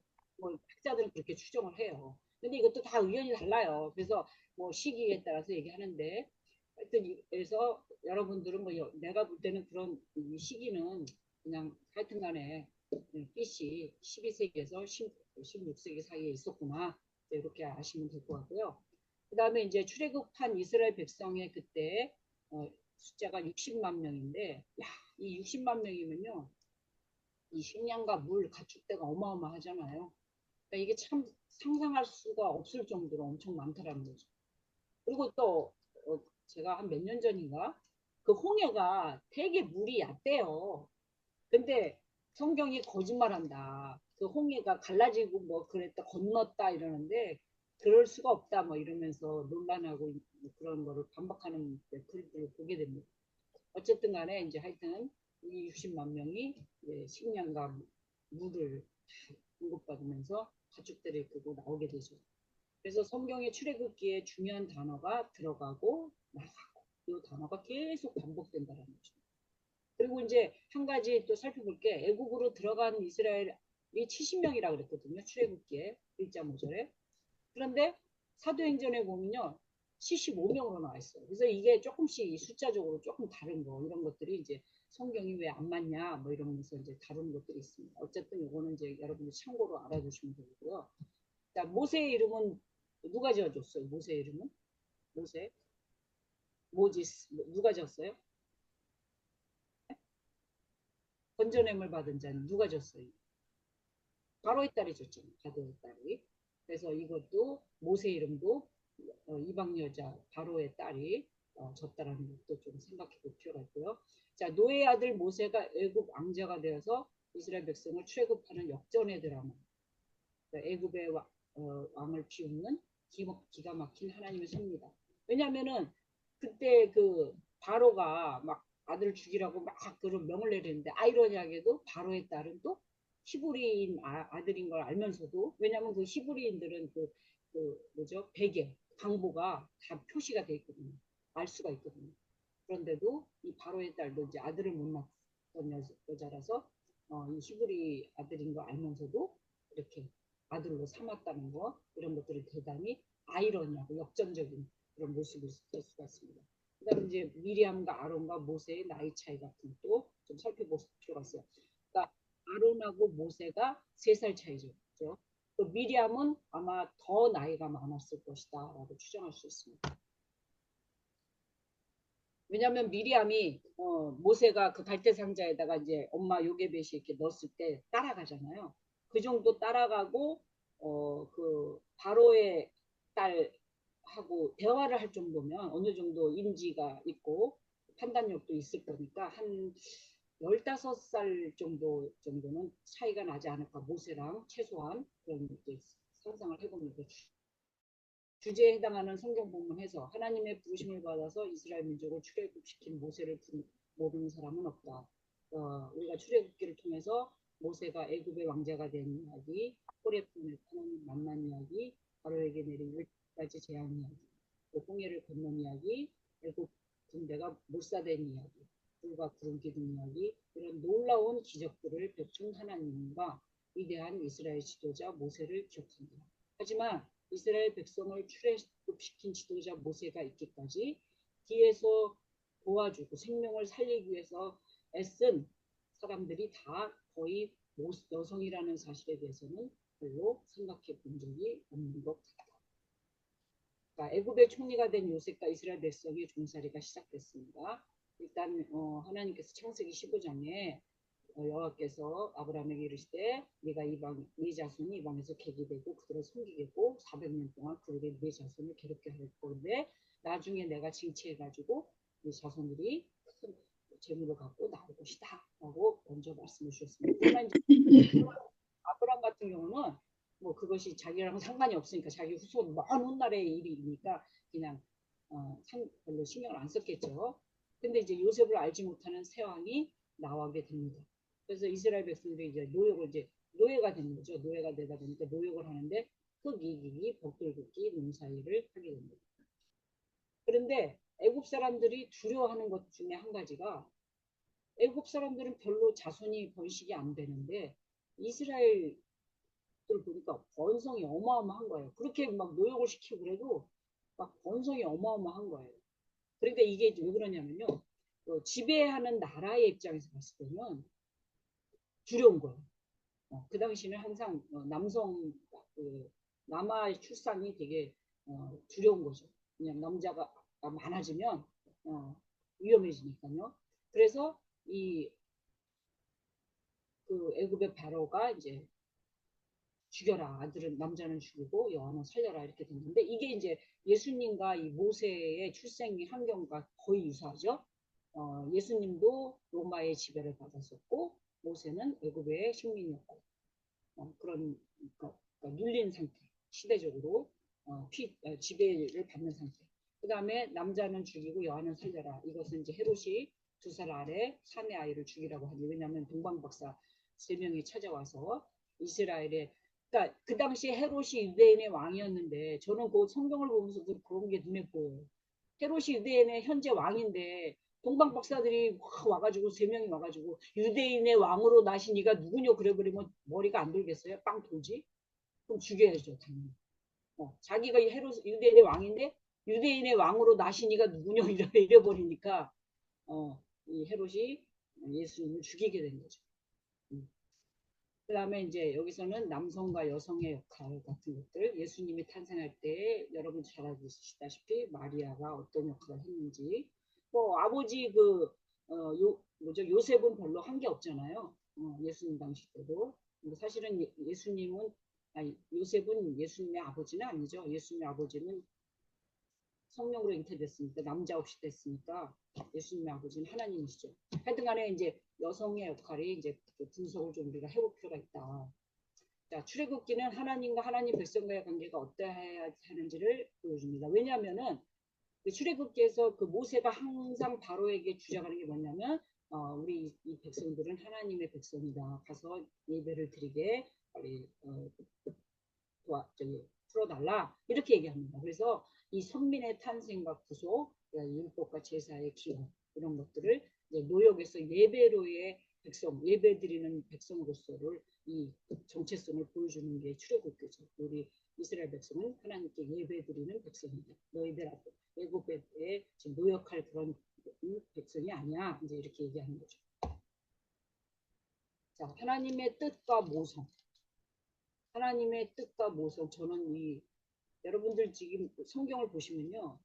하나님은 참 신기하게 돼요. 그 리브가 이삭과 리브가의 만남 속에서도 제가 지난번 시즌 2에서 말씀드렸지만 왜 이삭 그 아브라함의 아들 이삭의 그 아내를 얻는데 하나님이 좀 계시 좀 해주시지. 딴 거는 다 계시해 주시면서 왜 엘리에스의 노종을 보내서 메소포타미아에 보내서 네가 가서 우리 친족에 가서 친목감을 구해와. 그러면 이 엘리에셀이 볼 때는요 너무 막막하잖아요. 아는 사람도 하나도 없는데 그런데 얻냐고요. 그러니까 하나님은 왜 자꾸 이런 식으로 하시지? 그래서 제가 그런 것을 유심히 보면서 이상하게 그 남성들은 이렇게 계시에 강한데 하나님의 뭐 말씀하시되 이르시되 뭐 계시에 강한데 여성들은 그런 거 없이도 하나님의 뜻을 이뤄낸다는 거예요. 그게 뭐냐면 바로 여성들이 갖고 있는 이런 모성, 측은지심, 따뜻함, 보살핌, 이런 돌봄, 이런 여성들이 갖고 있는 이런 장점들이 불쌍히 여기는 마음, 이런 것들이 하나님의 이 뜻을 이뤄내는데 얼마든지 사용된다는 거예요. 그러니까 리브가가 그랬잖아요. 그 종이 나한테 물을 달라 할 때 당신의 가축에게도 내가 물을 먹이겠습니다 하는 사람을 내가 친복감으로 알겠나이다. 이렇게 기도할 때 리브가가 그렇게 바로 하잖아요. 그러니까 이게 저는 그래요. 그런 것을 볼 때 하나님이 진짜 사람을 보실 때의 관점은 이 사람이 계명을 잘 지키고 안 지키고 물론 그것도 중요하지만 얼마나 사람이 따뜻하고 인간관계에서 측은지심이 있고 공감을 잘하고 따뜻한 사람인지. 이것이 성경으로 말하면 헤세드, 친절, 따뜻함. 나중에 이제 룻을 할 때도 나오겠지만 이게 헤세드거든요. 사랑, 친절. 그러니까 이런 것들을 보신다는 거예요. 그런데 바로 모세를 살리는 것에서 작동된 게 바로 여성들의 이런 모성과 측은지심이 바로 모세를 살리는데 크나큰 요인이 됐다. 저는 이렇게 보고 있어요.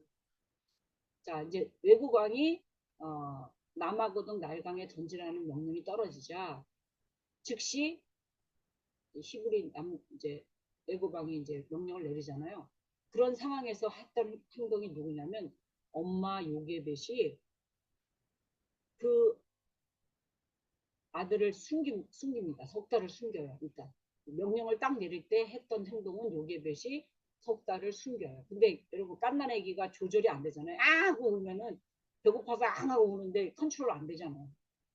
그런데 지금 남아면 다 죽이라고 명령을 냈기 때문에 얼마나 삼엄하게 이걸 뭐라 그럴까 감시를 하겠어요.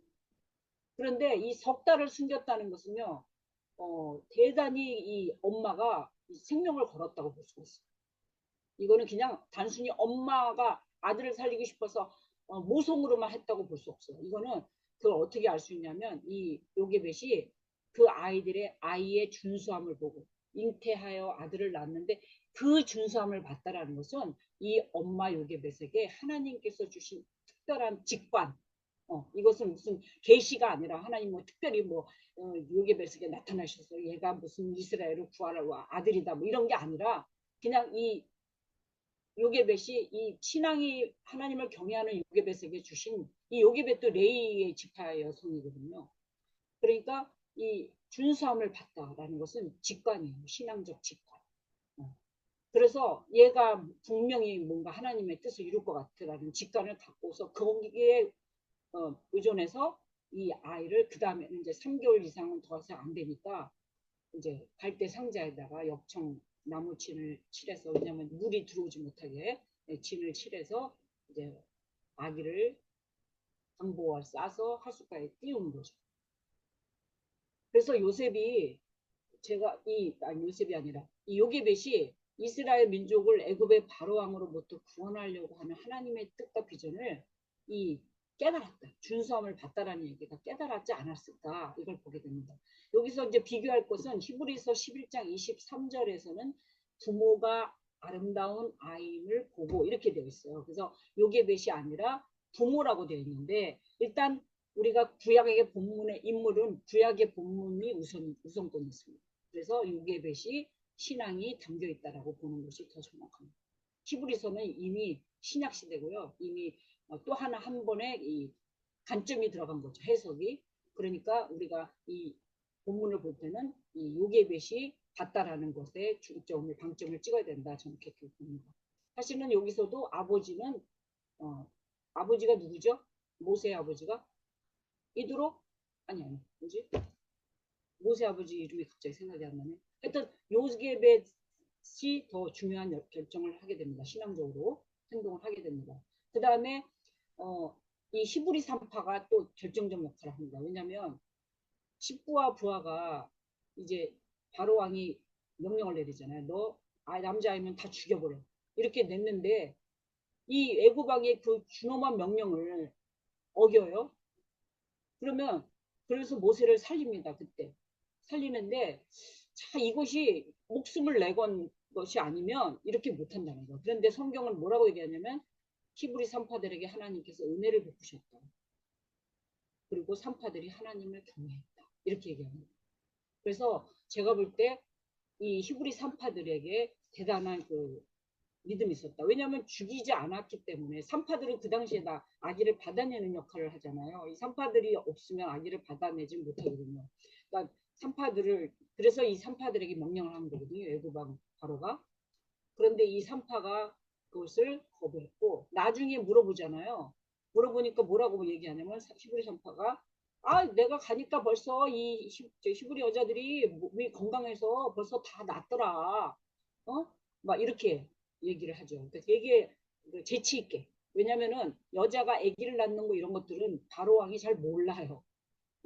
근데 그 일을 히브리 산파들은 어디가 구멍인지를 아는 거죠.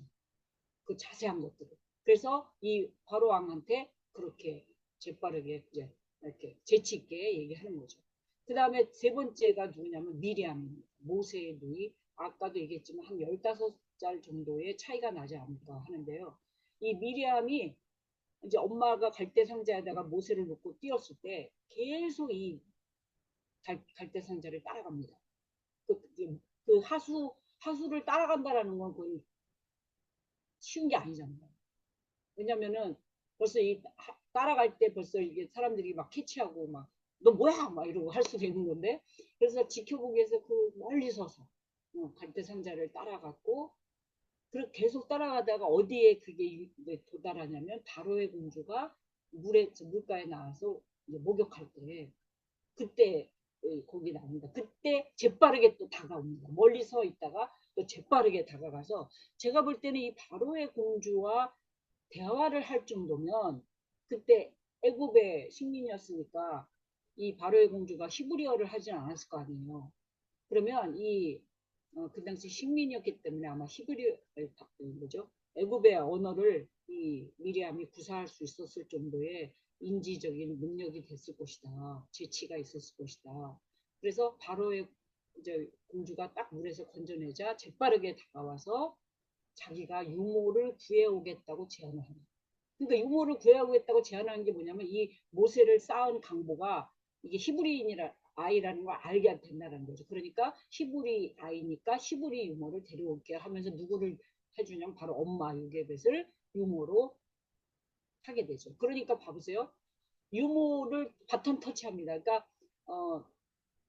히브리 산파들이 자기의 신앙으로 모세를 한번 살려내죠. 남한테 살려내면서 바톤 터치하고 그다음에 요게벳이 제일 먼저는 이제 그 다음에 3개월을 요게벳이 숨기면서 또 바톤 터치하고 그러다 안 되겠으니까 갈대상자에다 넣어가지고 하는데 그때 또 미리암이 바톤 터치해서 이 용이 주도하게 이 바로의 공주에서 이렇게 구해내도록 도와주면서 유모를 구해오겠다고 제안해서 엄마에게 다시 바톤 터치합니다.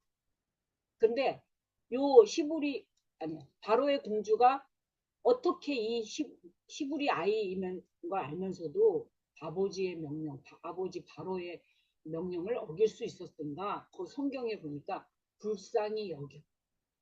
요 단어. 그러니까 그 불쌍히 여긴다는 그 마음이 사실은 아버지가 이스라엘 남자에게 다 죽이라고 했으면 당연히 불쌍히 여기는 마음이 없어야 되겠죠.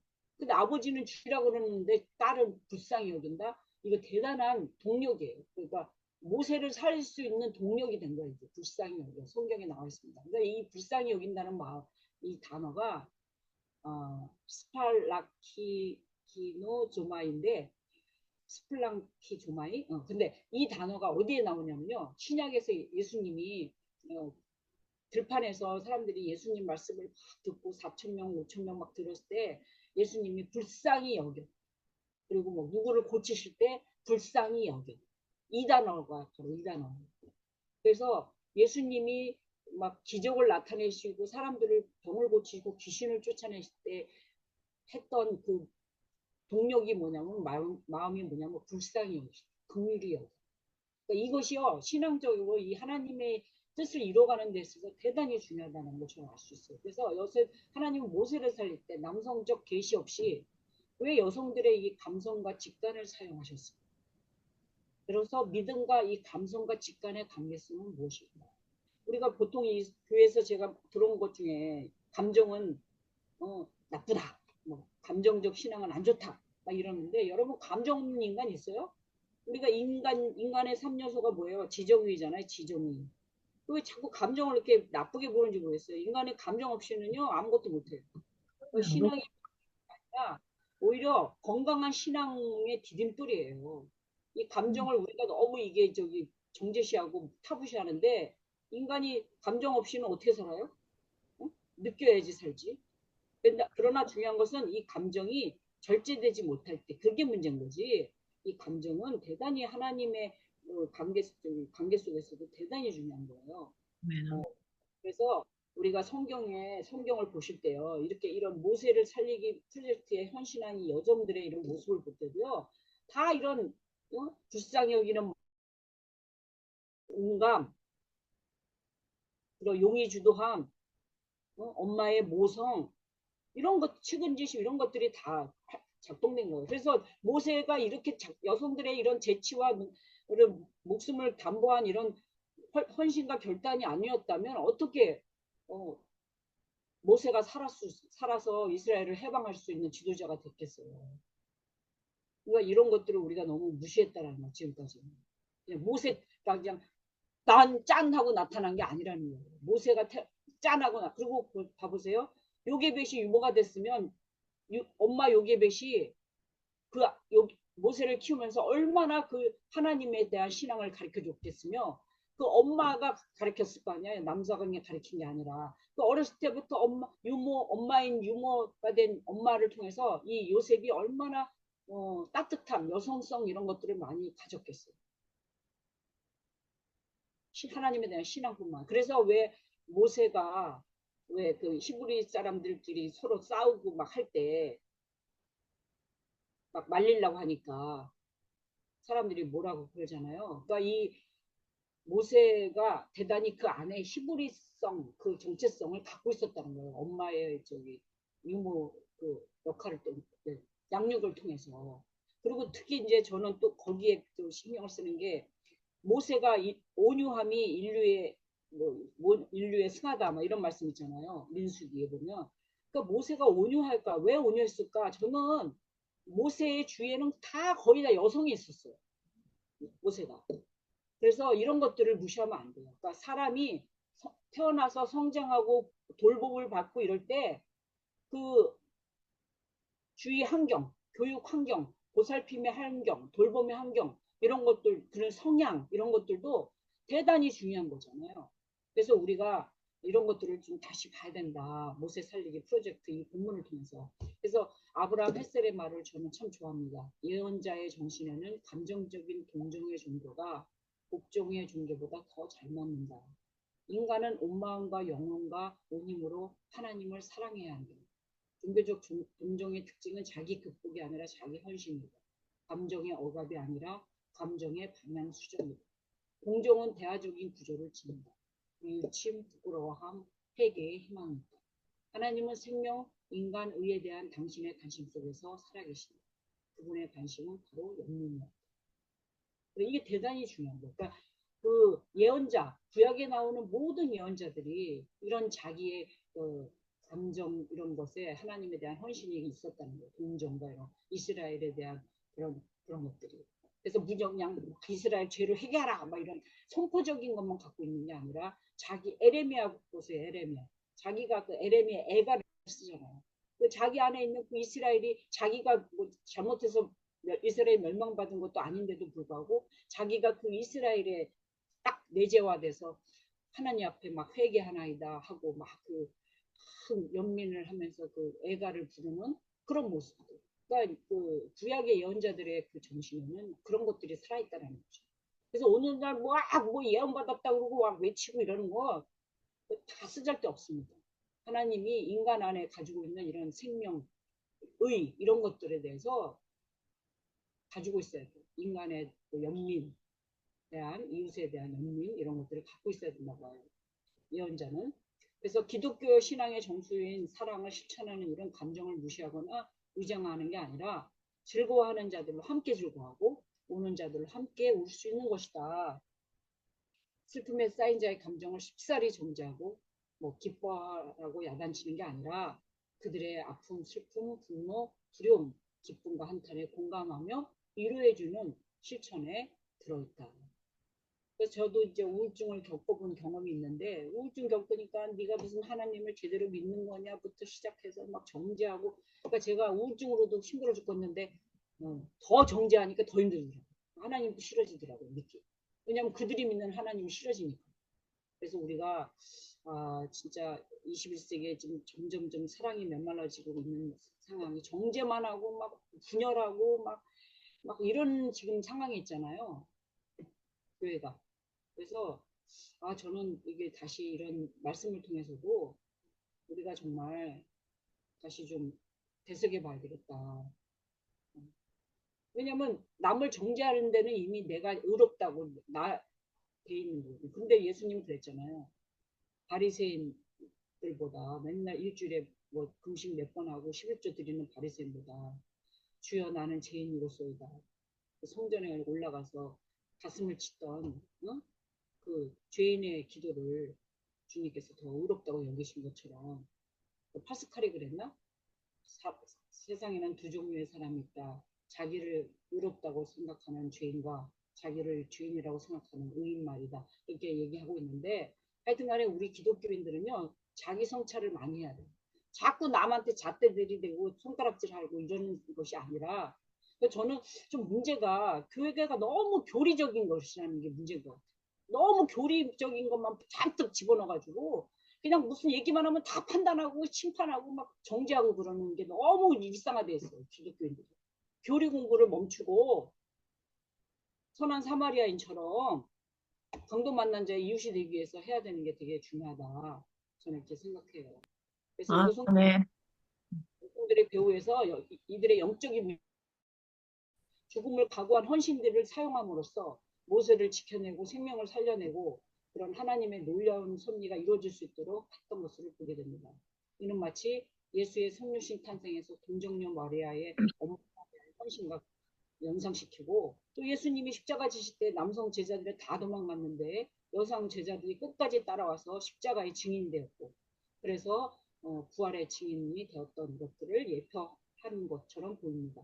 이스라엘을 해방할 민족의 지도자 모세를 살리기 위한 하나님의 프로젝트를 영민하게 알아차려서 목숨을 걸고 행한 실천한 여성들의 믿음은 그 시대의 남성들보다 더 주체적이고 독립적이고 헌신적인 모습으로 간파됩니다. 저는 이렇게 깨달았습니다. 그래서 현대적인 적용 질문. 하나님은 여성들에게 어떤 믿음을 원하시는가? 뭐 남자가 시키는 대로 하고 뭐 목사님이 시키는 대로 하고 이게 아니에요.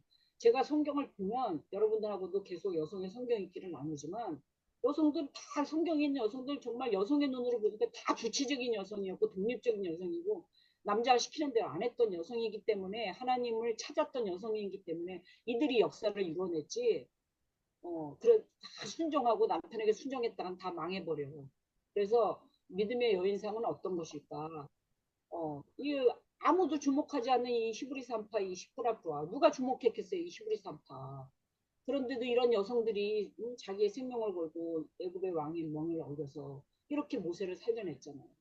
그러니까 이런 누리함 그런 것들을 볼 수가 있습니다. 그래서 하나님의 뜻과 섭리는 어떻게 이루어지는가? 물론 계시도 위해서 그때 당시에 이루어졌겠지만 계시 아니더라도 인간의 이게 주신 이런 직관, 감성, 믿음, 이런 것들, 측은지심 이런 것들을 통해서도 얼마든지 하나님 영적이잖아요. 이 사람은 영적인 존재잖아요. 그러니까 이런 것들이 현실에서 그 사람 사물을 파악하고 어떻게 해가는 것이 하나님 기뻐하실까 판단할 수 있다는 거죠. 그렇게 해서 성과 국경을 초월하는 그 하나님의 역사, 그 바로 왕 바로 딸이 이렇게 아들을 삼아버리는 성과 국경을 초월하는 그런 하나님의 역사. 그래서 이런 것들을 보면서 우리가 너무 규정 짓지 말고 경계 짓지 말고 다 경계가 무너지는 게 이 그리스도 복음이잖아요. 남자와 여자의 경계가 무너지고 유대인과 헬라인의 경계가 무너지고 이방인 그죠? 종이나 자유자의 경계가 무너지는 게 그리스도의 복음의 여기잖아요. 정신이잖아요. 그래서 이스라엘 민족이 받은 학대 그것들과 여성이 받는 학대가 조금 연결되는 그런 지점도 좀 생각해 볼 필요가 있습니다. 그리고 솔직히 히브리 산파들이 거짓말한 거잖아요. 기생나합 지난번에 살펴봤던 나합도 거짓말한 것처럼 우리가 하얀 거짓말이 과연 좋은가? 그 거짓말했다. 거짓말하지 말자. 근데 저는 참 이걸 참 해석하기가 좀 어려운 게 거짓말 안 했으면 뭐야 기생나합도 거짓말 인격들도 다 죽었을 테고 모세도 살아남지 않았겠죠. 하여튼 이런 것들도 우리가 좀 어떻게 이걸 받아들여야 될지 합리화해야 되는 건지 사실은 거짓의 아비는 사탄이고 하나님은 참되시잖아요. 근데 우리가 인간을 살아가다 보면 어쩔 수 없이 그렇게 할 수밖에 없는 거 허용하시는 부분이라고 해석할 수밖에 없는 그런 것이 있습니다. 자, 그래서 이렇게 생각해 보고요. 사실은 뒤에 여성 지도자 미리암하고 이런 게 있는데 뭐 일단 너무 양이 많고 여기까지 일단 하겠습니다. 예, 잠깐 쉬셨다 이제 10분 쉬셨다 강의 또 해주시면 될 것 네. 같습니다. 질문. 네, 사진 한번 찍으세요, 작장님. 사진 한번 찍자면 아무튼 다 교수님이 저기 질문을 좀 받는 것 같으니까요. 혹시 질문 예. 있으면 하시고, 예, 질의가 없으시면 이따 몰아서 해 주셔도 될 것 같고요. 예, 요때 교수님이 너무 힘드시니까, 네네네. 시즌 2는 또 그대로 또 있어서 거기에 대해서 또 질문해야 되고 시즌 1 네네네네. 예, 예. 질문 네, 있으시면 질문하실 거 있으면 지금 하셔요, 그러면. 네. 네, 장현입니다. 제가 한번 하겠습니다. 네. 예, 지금 우리 여성들에 대한 신앙에 대해서 이렇게 지금 말씀하고 있는데, 제가 이제 이번 주 설교 하나 준비하는데, 예, 여성들에 대한 신앙을 또 설교주를 묵상하고 있거든요. 또 오늘 며치가 됩니다. 그 1차적으로는 오늘 또 여성들이 모세를 살렸는데, 2차적으로는 또 교회가 우리가 하나님의 자녀들이 예수님의 신부니까 2차적으로는 여성들을 교회적으로 해석해도 맞지 않는가, 맞지 않는가. 그거 한번 물어보는 겁니다. 네.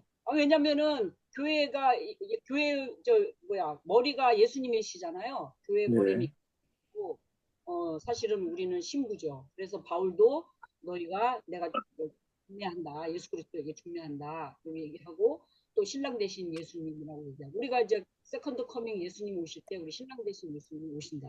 그래서 제가 강조하는 게 바로 그거예요.